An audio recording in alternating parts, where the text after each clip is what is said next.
Et je crois qu'aujourd'hui, vous avez entendu beaucoup de fruits de Medjugorje, pour ceux qui n'ont pas eu l'occasion d'y aller, pour ceux qui ne sont pas encore convaincus sur ce qui se passe à Medjugorje. Et nous avons reçu un très beau témoignage. Et je sens qu'après ce témoignage, vous avez envie de louer et de louer encore. Et je m'excuse de venir casser l'ambiance. Je vois tous les choristes qui partent parce qu'ils ont envie de louer, je les comprends. Moi aussi, j'aurais voulu louer. Mais il est bon de resituer ce témoignage que nous avons entendu dans cette catéchèse que je vais essayer de faire courte et qu'on m'a demandé de vous donner ce soir sur être engendré comme disciple à l'école de Marie. J'espère que je n'ai pas déformé l'intitulé. Petite vérification. Jésus lui-même nous dit « Ce qui fait la gloire de mon Père, c'est que vous portiez beaucoup de fruits et que vous soyez pour moi des disciples. » Et ce que nous voyons justement s'accomplir à Medjugorje, c'est d'abord comme une école pour apprendre à porter du fruit et à devenir des disciples de Jésus, ou plus précisément, à devenir des disciples de Jésus à l'école de Marie. Et ce n'est pas une option, c'est ce que Dieu veut pour tous les baptisés, afin que nous puissions chacun porter un fruit qui demeure. Ce n'est pas vous qui m'avez choisi, dit Jésus, c'est moi qui vous ai choisi et établi pour que vous alliez et que votre fruit demeure. Je vais vous faire une confidence. Lorsque j'étais à Medjugorje, je vous ai raconté quelques petites anecdotes cet après-midi, il y avait aussi un courant que j'entendais souvent. Ce courant consistait à dire « Eh bien, c'est la fin du monde bientôt ». Parce que Marie apparaît pour la dernière fois à Medjugorje et elle est apparue aussi là-bas et elle a dit qu'il y a des catastrophes qui arrivent et là-bas aussi elle nous a dit attention les enfants, ça va barder. Et puis finalement il y avait une sorte de lecture des événements de Medjugorje uniquement à partir de messages catastrophiques qui me faisaient penser que finalement il valait mieux repartir à Maurice tranquillement et attendre que tout ça arrive.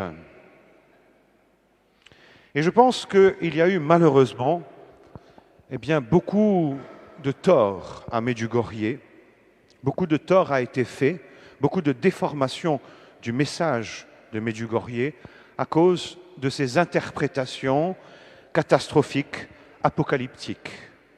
Je vois qu'il y en a qui acquiescent. À Medjugorje, la Vierge Marie nous fait comprendre que les temps sont urgents. Mais je dirais, on n'a pas besoin d'aller là-bas pour s'en apercevoir qu'on est quand même dans une situation très préoccupante sur bien des niveaux. Elle parlait en particulier de ce besoin urgent de prier pour la paix, car la paix est menacée. Mais ce que Dieu attend de nous, ce n'est pas la peur.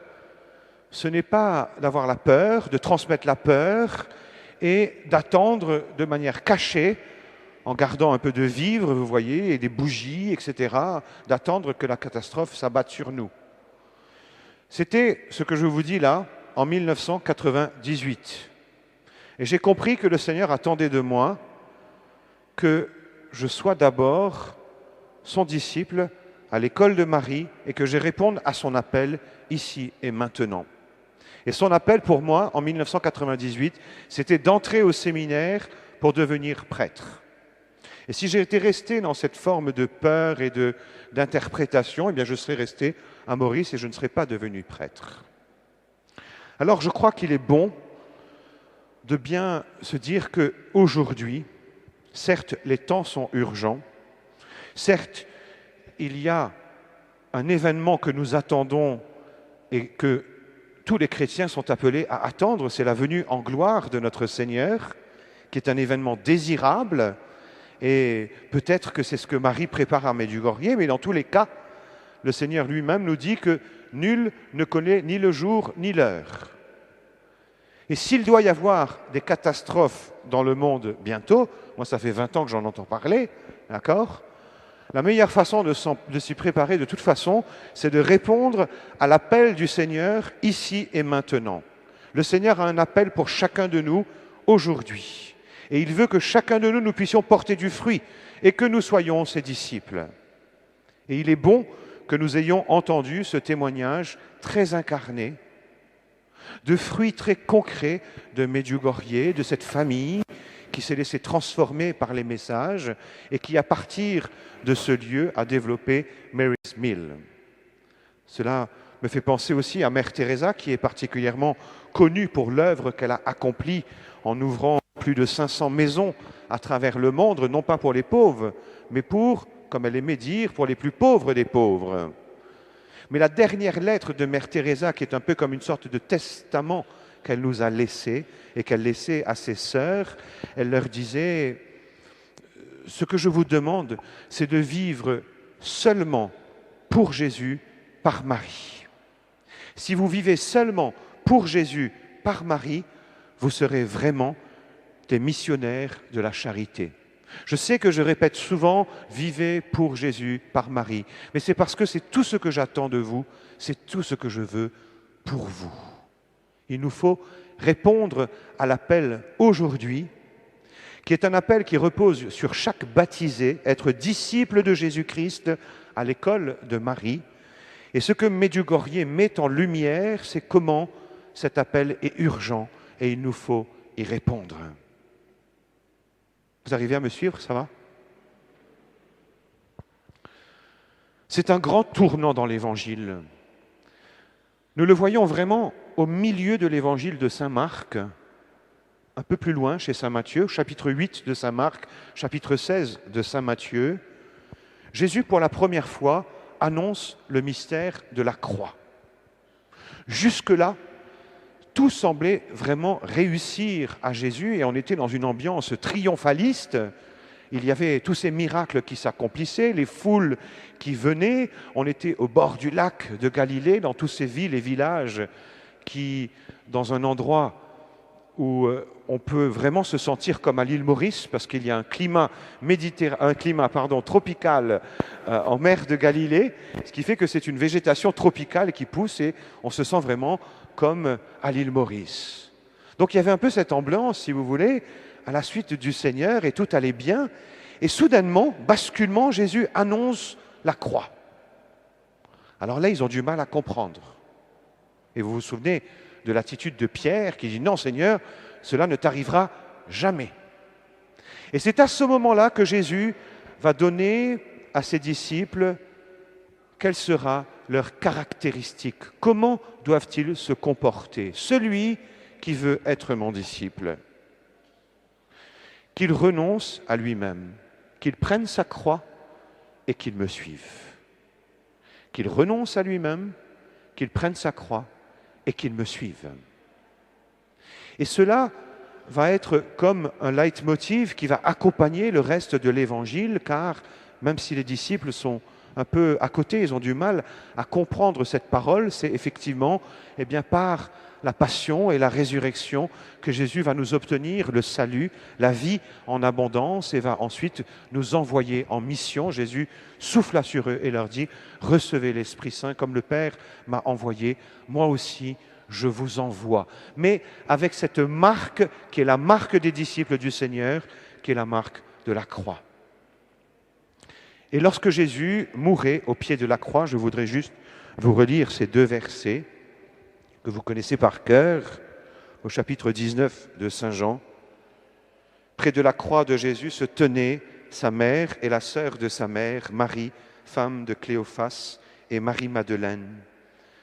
Jésus, voyant sa mère et près d'elle le disciple qu'il aimait, dit à sa mère, « Femme, voici ton fils. » Puis il dit au disciple, « Voici ta mère. » Et à partir de cette heure-là, le disciple l'a pris chez lui. Chez Saint Jean, vous avez remarqué cette expression, le disciple que Jésus aimait ou le disciple bien-aimé. Si l'évangéliste utilise ce terme, c'est pour que chacun de nous, nous puissions nous situer à cette place, car c'est la place qui nous est réservée à chacun. Nous sommes appelés à être les disciples bien-aimés du Seigneur. Et là, au pied de la croix, nous assistons véritablement à une nouvelle naissance. La Vierge Marie, qui est mère du Sauveur, va devenir notre mère, la mère des disciples, la mère de l'Église. Dans le judaïsme, généralement, les témoins doivent être absolument des hommes. Sauf dans une situation, c'est lorsqu'il y a une naissance. Quand il y a une naissance, on accepte que le témoin ne soit pas un homme, mais une femme, parce qu'une naissance, c'est un petit peu l'affaire des bonnes femmes quand même. Mais puisque ce sera une femme, le témoin, donc il ne faut pas que ce soit une, mais deux femmes, et qu'on ait leur nom. Et c'est ce que nous voyons précisément ici, au pied de la croix, ce détail, et il y en a tellement d'autres, que Saint Jean écrit dans son évangile, il y avait au pied de la croix Marie, femme de Cléophas, Marie-Madeleine, deux femmes qui sont là, qui sont nommées et qui sont témoins de cette nouvelle naissance qui s'accomplit, de cette nouvelle maternité que la Vierge Marie reçoit. Femme, voici ton fils, puis il dit aux disciples, voici ta mère. Cela n'est pas réservé à ceux qui sont allés à Medjugorje. Cela n'est pas réservé à quelques-uns. C'est une condition pour aller au bout de notre vocation à la suite du Seigneur, de notre vocation de disciple. La condition, c'est vraiment d'accueillir Marie chez soi et donc de vivre comme un enfant de Marie. Crillon de Montfort qui disait « Nul ne peut prétendre avoir Dieu pour père s'il n'a pas Marie pour mère ». Cela est fondamental et l'école de Medjugorje nous le rappelle, que nous sommes appelés à porter beaucoup de fruits. Et chacun de nous ici est capable de porter beaucoup de fruits selon la volonté de Dieu. Mais la première chose à faire, c'est de répondre à notre appel à être disciple, car c'est la volonté de Dieu sur nous, et disciple à l'école de Marie, c'est-à-dire formé par elle. Je sais qu'il me reste peu de temps et qu'il y en a qui stressent parce que l'heure tourne. Non ? Non. Mais je voudrais quand même pointer 5 éléments essentiels de ce que la Vierge Marie nous enseigne à Medjugorje, mais non seulement à Medjugorje. Elle veut nous enseigner à chacun d'entre nous des attitudes fondamentales pour répondre à notre vocation de disciples bien-aimés. La première attitude, c'est celle de l'écoute. Vous avez remarqué dans le témoignage précédent combien ils ont été à l'écoute de ce que le Seigneur leur demandait, combien ils ont été capables d'être réceptifs pour pouvoir répondre à un appel précis. C'est essentiel pour nous d'apprendre et de réapprendre toujours à écouter précisément ce que Dieu veut nous dire. C'est la dernière parole de la Vierge Marie dans l'Évangile, au chapitre 2 de Saint Jean, la dernière parole. Après, d'une certaine manière, tout est dit. Elle dit aux serviteurs à Cana, Jean chapitre 2, « Faites tout ce qu'il vous dira. » Faites tout ce qu'il vous dira. Et c'est ce qu'elle veut nous enseigner, c'est apprendre à écouter son Fils pour faire tout ce qu'il nous dira. Alors nous avons besoin, pour écouter Jésus, évidemment, d'aller d'abord à l'Évangile, d'aller à l'Écriture. C'est Saint Jérôme qui disait ignorer l'Écriture, c'est ignorer le Christ.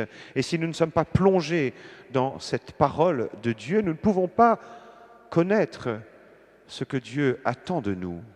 Mais il nous faut aussi apprendre cette disponibilité de cœur que la Vierge Marie a particulièrement eue et qu'elle a eue dans le silence. Elle est la Vierge qui écoute, la Vierge du silence. Et elle nous apprend à faire silence intérieurement pour être capable non seulement de recevoir la parole de Dieu que nous lisons dans l'Évangile, mais d'être capable aussi d'interpréter les signes que Dieu nous donne, les événements que la Providence nous donne de vivre et d'accueillir aussi ce que l'Église nous enseigne, ce que nous pouvons lire à travers la vie des saints, ce que l'Esprit Saint murmure à notre cœur.